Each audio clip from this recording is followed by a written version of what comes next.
Hey, what's going on, everyone? Welcome to the ANZ Open Division Night.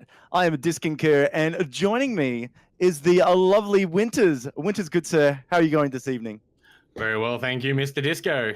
How are you on this wonderful Wednesday night? Oh, I am fantastic. We are leading into some great matches in the Open Division tonight. This is the place to be, checking out all the amazing amateur action coming out of Heroes of the Storm from the ANZ region.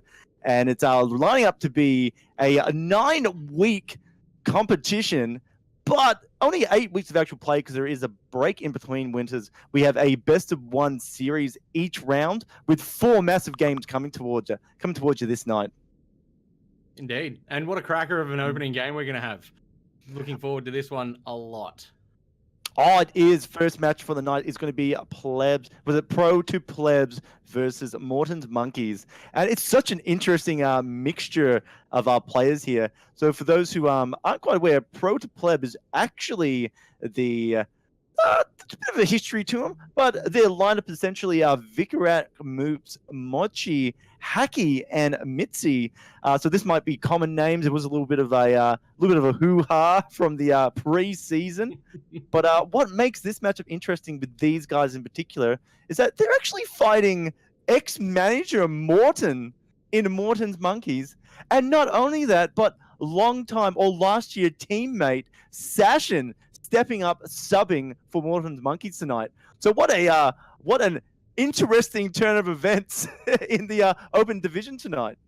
We have some absolutely cracking players forming two of the, well, what we're potentially calling some of the higher rated Open Division teams.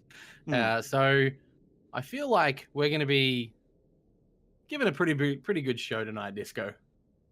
Oh, it's definitely like, we just seen even the Pro to Plebs team, they are a team that could have easily been in the top 8. They just didn't quite finish through the preseason. They didn't just quite make it, only a few points shy of getting to that top 8, but they are a world-class team. A lot of these players have actually been to BlizzCon to play on the international stage. So they're, just the experience amongst both of these teams. Sashin is sitting there as well, and Morton from a managerial point of view, who's actually now a player for his own team. Very, very interesting lineup windows. But that's not all. There are 3 other matches happening tonight. I don't believe we have the schedule set up just yet what those matches will be, because it is a Swiss competition as well. So it is a strength for strength versing going into each round. But hey, I think Winters, what map are we playing on? Looks to me like we are playing on Eternity. So we're not going to have multiple lanes to play down. We're not going to probably see too much in terms of solo laning. I'm expecting a fair bit of lane rotations and a fair bit of ganking in the middle.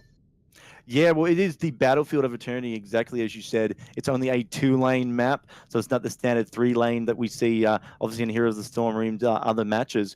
And you're right, the top lane, that solo lane, that can make or break games. If that lane is weak, you're just giving away free experience to the opposition. So it's like you're new to the Heroes of the Storm scene, but what heroes do you think we're expecting to see? Of course, Greymane's always a big contender on this map, but what other heroes would you like to see coming in to this initial series? Disco, I want to see Haki play some Li Ming. I'm just going to say I'm a massive fan. Fan. I think we're going to see some Tyrael action for a little bit of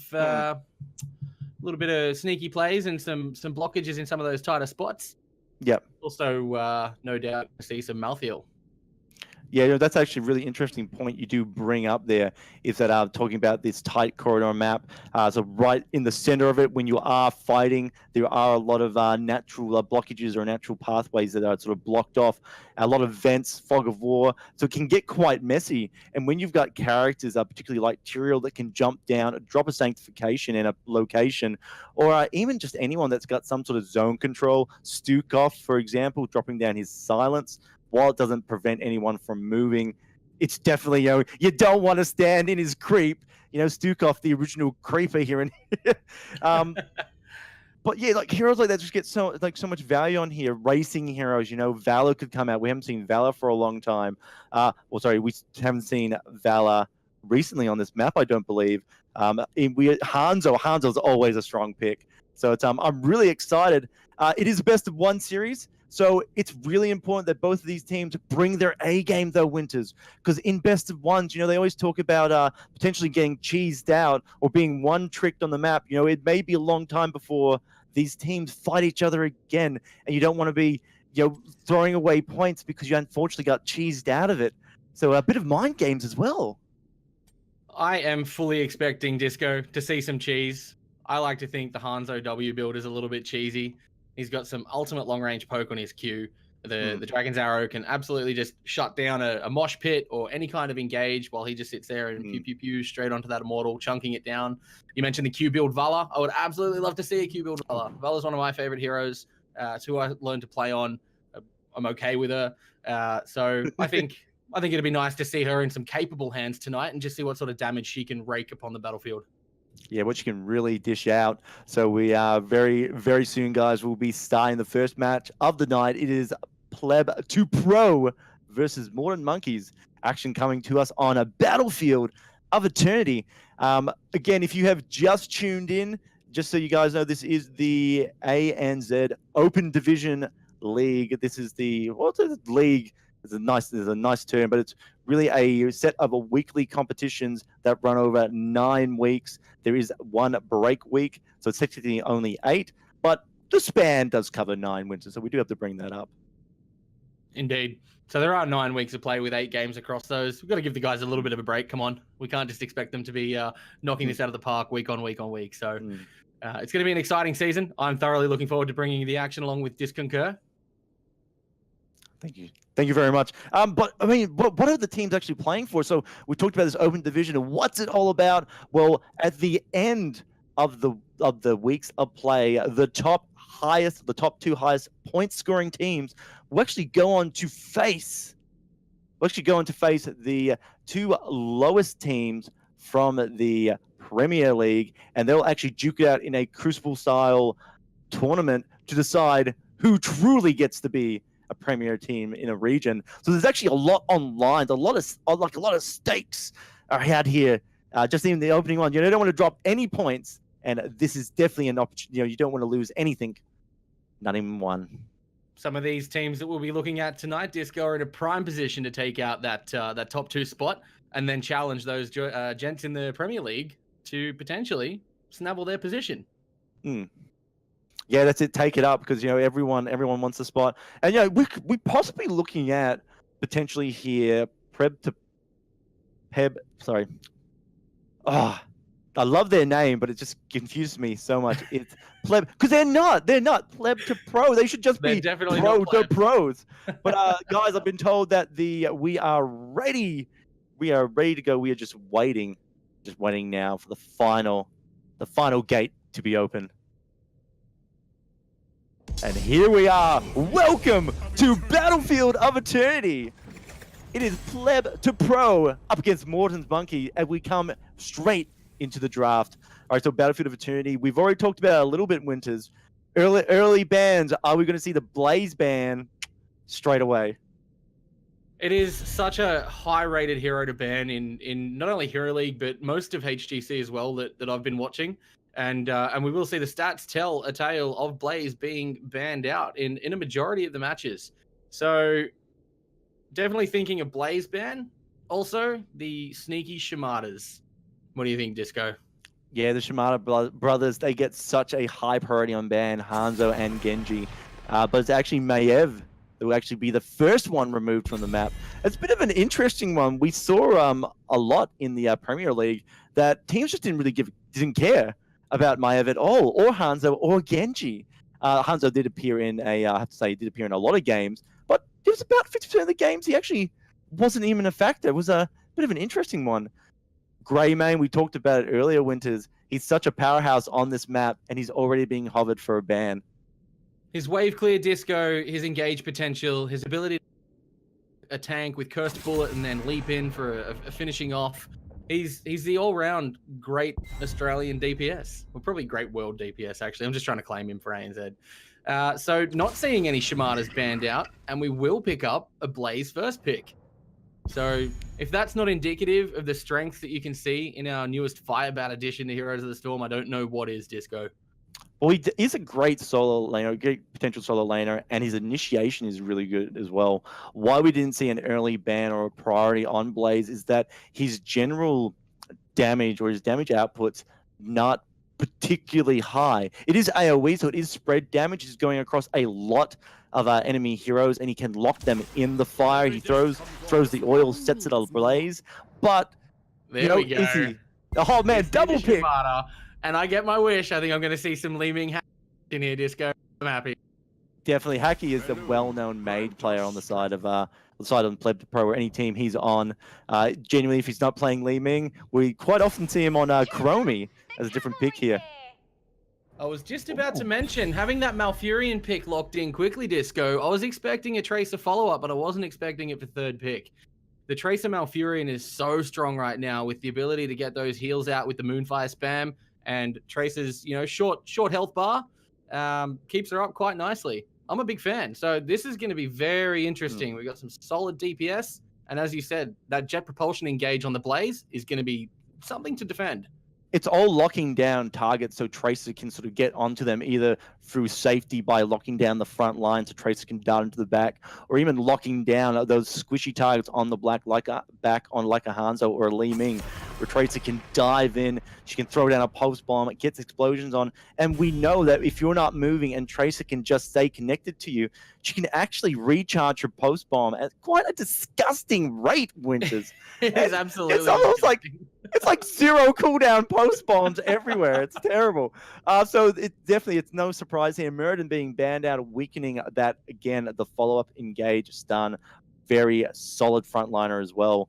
But on the other side, Morton's monkeys have to ban something out here. There's still a plethora of things that Pleb2Pro can actually take on this map, so there's Kieran and victory. With the Hanzo, I mean, they've got a pretty good race game as well. And again, Disco, I was just about to say, and I just got caught before with the ban and the picks coming out, but I was going to say Uther for the lockdown on the Tracer. We don't see that support picked up just yet, and Uther, classic stun, amazing to be able to double up stun into that. So, very smart banning. Yeah, they're really trying to remove down heroes that are going to be effective as reducing the mobility on Tracer, exactly like you said, locking her in place. There is still a plethora of characters on the sill for that, but removing Uther, who also has the ability for armor creation. He can throw armor on the target via his heals. It again stops the auto attack damage from Tracer. Dahaka, great solo laner there, going to be able to challenge Blaze in the top lane if that is the matchup. And when the fighting is occurring, he can either rotate down to it or. Hey, Garrosh actually winners. So I'm going to interrupt myself. Oh, Garrosh. Loktar. This is going to be interesting. I am very much looking into some great groundbreakers here.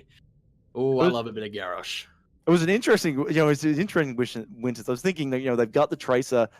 Are we going to see Varian come out from Pleb2Pro? He's not a bad option. He can charge in and taunt Tracer. I thought you meant Twin Blade Varian. Sorry, Disco. This is a. Oh my gosh! No, never. What is Twin Blade Varian, Winter? Don't. Where's explicit when you need him? No, I think Varian would have been a very valuable choice for them as well with that taunt, as you say. High health pool, great lockdown with the taunt. So, yeah, interesting. What do you think we're going to see next picked up? Probably another frontliner and a melee, potentially that Malthael. Well, I mean, with Tank Malthael, that changes it up. They can throw him in the top lane to really pressure Dahaka. Great matchup.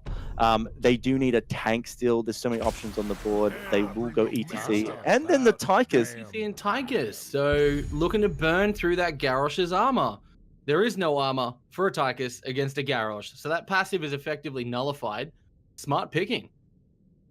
Yeah, it really challenges that front line. And if Garrosh, what's one of the big differences between Varian and Garrosh is that Varian can sort of charge in a bit easier to lock down a target. Garrosh has to kind of run up and throw down the Groundbreaker. While he's doing that, that's a chance for Tychus to really pump the damage out onto him. Agreed. And we see the Kharazim last pick. So looking for a potential backline dive or at least some immediate engage onto the Tracer, I think. Some good follow-up damage. We may see a 7-sided strike to take down some of that HP on the ETC and the Blaze. So it's an effective option. Yeah, definitely. And, you know, even not taking the, hang on. Sorry, it's just hit a little bit of lag on my end. Great Australian internet, messing it all up. But even then, they're going there. I think we're going to see some potentially, if he doesn't take the 7-side strike, keeping his team safe from the Tracer diving in could be another potential option there at level 10. But here we are. We're moving on to Battlefield of Eternity, first game of the night for the Open Division and Winters. I'm excited. Two great teams, two amazing team compositions. I don't know which one's going to come out on top because it's just all here. You know what? HOTS Open Division 2018 kicking off this on a sweaty Wednesday evening. I'm going to put some money down. Well, I won't actually put money down, but I'm going to place my bets, and I'm going to give Morton's Monkeys a big thumbs up to take this one away, purely because I love an underdog story, and I feel like they may be the underdog. That's What's it. your call, Disco? Yeah, if you do look up the lineups, you would have to sort of be putting in the favor of Pleb2Pro, but this Sashin's filling in for the night. Sashin has he's just a phenomenal player. He's on the Tracer. He likes to be in that aggressive position. So he could be able to make some magic happen. We all love to see a bit of magic, Disco. All right, ladies and gentlemen, we have our first round underway. The ANZ HOTS Open Division, brought to you by Disconcur and Winters. Let's get underway. Disco on the blue team. We have Morton on the Tychus, Sashin on the Tracer, Kermit on the Blaze, Strider on the ETC, and Crazometer on that Malfurion. And rushing out of the gates on the red side, it's got Moops is playing Karazim, Mitzi will be Dahaka, Haki is Leeming, Mochi will be Hanzo, and Vikarak is going to be playing Garrosh. All right, so in the opening field here, we actually see Morton's Monkeys looking to try and pick up a kill on Mitzi in the top lane here. Kermit currently searching, seeing what he can find out. Maybe with a bait, rotations come down. They don't want to stay out of that bottom lane for too long and throw the game early on. But they have left Sashin up there to deal with them, deal with some little monkey business early on. I feel like that is a very sneaky Sashin placement, hoping to catch that mid or potentially even take out a tower. Looks like they're engaging on the Mitzi. He gets the drag tongue onto the Blaze. Not enough minion clear to really do any damage to Kermit on that one, but it's good tactic and good defense from Mitzi. Look, I really liked actually what's just transpired in the bottom lane. So they couldn't connect to the kill on Dahaka in the top, but in the bottom here, ETC slid in, tried to kill Victor. Actually, fight's going and breaking down now. Sashin gets thrown over. It's very safe. Goes back to the neutral play. Yeah, a little bit of ETC disrespect there against the Vikarak. Garrosh still has a lot of armor, and you don't have your talents yet to really detrimentally affect the enemy team. So just settle down, boys. See, we may have a little bit of pent-up frustration here with the mention earlier, Disco, of some of those former partnerships that are now rivalries. So it's going to be a very intense game. It might even be a little bit emotional. All right, nice throw there. Puts Strider in a dangerous position. He does get locked down. He's slowly. Can he survive? He doesn't. Hanzo gets the final kill. And we're seeing a very early domination here from the side of Pleb2Pro. This is going to help them going into the Immortal objective. They've already taken down one tower, weakening the bottom lane, which means they can look to try and pick up some cheeky mercenaries to when the Immortal is up. Sort of like have that pushing into the bottom lane, forcing Morton Monkeys to go, gee, do we stop our lane from getting pushed in, or do we go fight the Immortal? I don't know. It's such a tough decision. Disco, I think you're right. I think we might see the plebs translate down to that Khazra camp below them if they get themselves another pick, and then straight into that Immortal phase. That's it. So we're just waiting around now. Like, this is very, very standard opening. Each team trying to win each lane they're in. Not quite. You can see there, Pleb2Pro looking for another pick there. Vikarak goes in, throws Sashin. Sashin blinks in, doesn't get caught. Zones out for the roots, but again, catches no one. And that's it. Just neutralized play there. And it was some good neutralization there. There was good disengage from Sashin. Got rewind up. And just moving into the builds that we see here, we are going to see the Hanzo taking Redemption at level 1 team.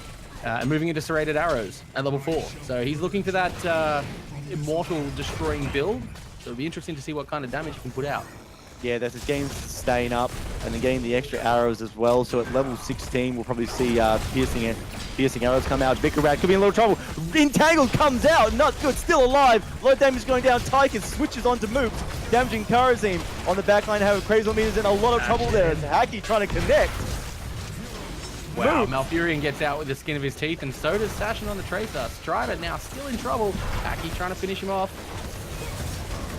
That's it, Hacky finally falling to Tychus, however. It's a messy bottom lane engage, and the Immortals are up, and there's only a teeny amount of damage. Each team sort of weakening their chance to actually go and successfully capture it. Strider by himself, gonna get charged by 3 members. Mitzi moves and Vicarat, but does manage to get away, focusing more on the objective. That was some very ballsy play there by Strider, going in one by himself. It's little defense. We see Sashin trying to poke around the side, but unfortunately, halftime show kicks in very quickly. That damage from Mochi is just decimating that Immortal. All right, choosing to try and defend this. We see Morton's Monkeys coming in, doing pretty good. They have... Ooh, hang on. We do see a pause come into effect. Looks like we may have had a player drop or potentially a dead wireless mouse. Just FYI, team, you don't play competitive HOTS with a wireless mouse or keyboard. Well, at least make sure that every match you go into, it's a fresh set of batteries, right? It's one of those easy things to overlook, right? It's a mouse. You use it every day. You don't expect it to die on you, especially when you need it the most. In a time of great importance. So just looking at the situation here, so the Immortals have arisen. Obviously, Pleb2Pro are in the advantage at the moment. They have done the majority of the damage. They forced the swap. We see that Morton's Monkeys are trying to defend this. But behind everything that's going on, Winters, look who's sitting in the top lane, a little bit fat and happy, raking in that XP, and no doubt stacking up that passive for himself. As we get back into the action and see the defense. That's it. Mitzi's just taking advantage here to help secure that level lead even more, because we know that while you're defending your Immortal, the trouble here is that you're losing experience, and then you're having to try and damage your one. Pleb2Pro taking great advantage towards this. They're just poking in there. Mochi's just getting a little bit of damage on the Strider. Orb comes out, connects with the Immortal. They will eventually pop this. Vicarat, nice ground break, no follow-up. Mitzi in a lot of trouble. Strider brings Brock pressure. However, it's Crozamir that's in a lot of trouble. Nice big stun. Roots come out. It's actually Blaze gets a kill on Moops. Moops is out of this fight. Hacky's looking dangerous now. Dangerously dead, I mean. And look at that. Vicarat being next to fall. Don't die for this. And Mitzi and Mochi have to back from this. So close yet so far. They can easily be zoned out by the 4 big bodies sitting now on that objective, that Immortal. Oh, Winters, wow. Did you see? Did you even imagine? That was so impressive. I didn't see that team fight turning like that. I was so thinking that Plebs were about to just drop the bomb and decimate everybody. Karazim went down, and then poof, it was over. Yeah, it was really funny there. ETC slides in. Mochi's getting a lot more damage onto him. That puts Hanzo out of the fight for a little bit. Oh, Dahaka falls. Sorry, Dahaka actually gets the kill on Tychus. Strider is running madly. He now finally falls. ETC goes. Malfurion gone.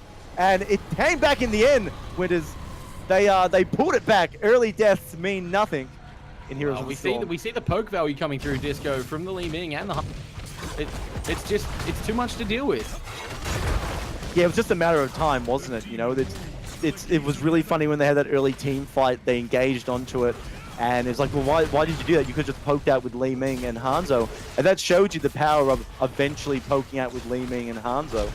So in the top lane here, we do have Dahaka and Blaze battling out in the bottom, but in the top here, what are they gonna do, Morton's Monkeys, against this? With that Garrosh just sitting there, like come on, fight the Immortal, I dare you. I'll throw you into my mates and see who has a good time then. Oh, look at that. So menacing. Look at him pushing past the keep and getting that wall breaker on. And getting that throw onto Malfurion. A nice kill. And that's what we're going to see. Flip goes onto Mitzi. Mitzi put in a good position. Gets the grab onto ETC. Falls again. Winters, is this going to be a sub 10-minute game? Well, we see level 10 coming through for the Plebs already.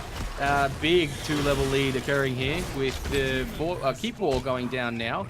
So massive experience lead. Lots of pressure. Can Morton's come back? Well, I mean, it's not out yet. Like, it's early time. They don't have level 10 though, so they've got to soak the experience here. Funny thing going on right now is that everyone has left the top lane. Oh, sorry, ETC is rotating up there. No, they just left the top lane. Oh, Trying to get a kill onto Sashin and Hacky. That's looking. Oh! The farm comes out. Wow, double kill for Plebs. Wow, they just. We just have to take a moment to, you know, remember the team that was called Morton's Monkeys. Oh, there's gonna be a 5 death so early on. Can Blaze run away? No, he can't. Hanzo. No, German gets taken down in the middle of his own wall. Disco. Wow. Oh, groundbreaker from Vikarak was just too good, and Hanzo jumping the wall just in case. You know, I looked at that Winters and I thought, what?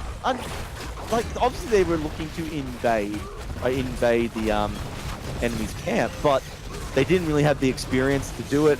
There was mobs in the top lane they could have killed for experience. You know, something that they're desperately missing. Such a high-risk play for such a little reward. Disco, you bang on. And look, mate, if they had have been level 10, there wouldn't have been a talent tier down. Right, they'd be fighting on the equal tier. Yeah, a couple of levels. It's not enough to make the difference. But if our ETC had that Mosh, the Twilight Dream from the Malfurion, a Bunker from Blaze, could have been any man's game at that point. Yeah, there was just so much that they could have brought to the table. Now, they have got level 10, so this Immortal is going to be very different. I do like the fact that they are going to still keep picking up the mercenary camp here, try and get some lane pressure going on while they have their team fight. However, ETC's been thrown, no, Blaze, sorry, has been thrown in. He's in the bunker. It's nice and safe for the moment. The team joins him in the party van. But that's it, Blaze again. It's going on to Vikarak, trying to get the damage out. ETC goes in, gets taunted, no follow-up. Vikarak is still alive. He did not pop the Divine Palm, so he didn't get the big heal. Was able to sip from the well, however. And Morton's Monkeys, for the first time this game, have shown a little bit of prowess, getting rid of Pleb2Pro. But the fight still engages Winters. Disco, you're absolutely right. While we see the pressure in the top lane from that Shaman camp, we do see them applying a lot of pressure. So they've got the Odin down. They're able to get some siege in. Now that they're on that equal talent tier, we just see Plebs tick over the 13, and now they'll start engaging on those Immortals. Unfortunately, yeah, they do need the back, however, because we see Pleb2Pro coming in. They are 13. They do have the talent band. Crazy on me, it takes a lot of damage. Strider's actually going to fall behind it. The Dragon Arrow comes through. Wow. Malfurion, and they get the kill. Caught that one with his face. Oh my gosh. Jeez, what can they do? They can't even catch a break when it's just starting to look good. You know, they just get taken down. You can just see the power of Garrosh on that front line, followed by Hanzo. I mean, oh god, that Dragon's Arrow was just so amazing, Winters. Disco, it's just proving the value in the experience that we're seeing from these members that have traveled to BlizzCon, that have been through the ropes. They're basically the ones who made the ropes at this point. Putting on an absolute clinic, and I'm loving what I'm seeing out of this first game in the Open Division, Disco. Yeah, they're just playing this game just so, like you say, clinically. You know, they've been doing all right, we stay in the top, you know, we have Dahaka in the top lane, soak experience. We'll sit in the bottom lane, push over the structures. When the Immortal comes up, we'll fight onto it. All right, we've lost out on this one. Pull back, re-engage. ETC's been captured, taken out again. Wow. It's just caught left, right, and center. Malfurion will fall again. Blaze, congratulations, has completed his quest. But hey, so has Dahaka. Dahaka grabs Blaze. Speaking of that, moves, jumps on, trying to get some damage in. But you know what? It's just a follow-up here. The Immortal. That's an 11-minute enhanced agility quest being completed, and the grill and kill also coming in at 11 minutes. And oh, Blaze gets thrown over again. Goodbye, Kermit. We love you. ETC does try the Mosh, but silence gets silenced in the effect by that, and that's it. That is all she wrote, Disco. That's going to be game. Yeah. You know what? This is actually an interesting moment here. We saw in the preseason that this position right now, Pro to Pleb against a rival team, Aztec, actually threw at that moment. You know, they pushed him with the Immortal, and they actually got killed on the core, and then Aztec went and won. However, we see like like like they'll take that away, they'll learn from it. But in a situation like that, you can understand why they made the mistake, because that must be a common occurrence for the for the boys on for our Pleb2Pro. Wow, it's 11 minutes 54 seconds, Winters. So not quite a sub 10-minute game, but hey, still pretty fast. Did they just play on Braxis, or was that BOE? Because that was so quick, guys. Honestly, amazing play by our Plebs2Pros. Morton's Monkeys, I think, may need to go back to that drawing board, Disco, and start thinking of some strategies to deal with these big names that Plebs have got. Yeah, it was. Look, I don't think there was anything. Like, I don't want to. Like, I talk a harsh game, Winters. I talk a harsh game, but I think what we saw out of Morton's Monkeys is that they were trying to be sneaky, or they were trying to always gain a tactical advantage through a kill in the top lane, or an invade onto their camp, or trying to pick up mercenary camps as the other team was fighting the Immortals. So we had all these little things playing on, and while they're not necessarily bad plays to make, they were leveled down a lot of the times when it occurred, even to the point that great awareness by Mitzi to Harker in the top lane, just going like, "Whoa, the enemy team's not in the bottom lane. Maybe they're trying to kill me in the top lane," and then just being able to go, "There's only 3 people in the bottom lane, so Trace is still a problem." It's just some of that awareness, and that's what you'll see at this high level of play, Disco, is the players know inherently what's going on. If they can't see X, Y, or Z down at points A, B, or C on the map, then they're not going to go and traverse to those other points where they're putting themselves at risk. And that's what this comes down to a lot, Disco, is that risk versus reward. Am I going to get rewarded for going and taking this minion wave, or am I going to get punished? Mitzi, spot on. Yeah, I couldn't agree more. It was just always the balance, but they did it perfectly. So that was game 1 in the open division, ladies and gentlemen. Very, very savage. Just shows you what the competition is like here in the open division. It is harsh, it is savage, and it's set to light up and burn you if you're not good enough. Look, it was a cracking start to the open div, Disco. Really looking forward to what further we can see in these matches to come. That's it. So it's just I'm just going to finding out at the moment where we are with the other matches. I don't know if we need to throw to a break, Winters. So it looks like we do need to throw to a break, guys. So guys, don't go anywhere. It's night 1 for the open div in the ANZ region. I'm Disconcur. This is Winters. We will see you guys very shortly for round 2.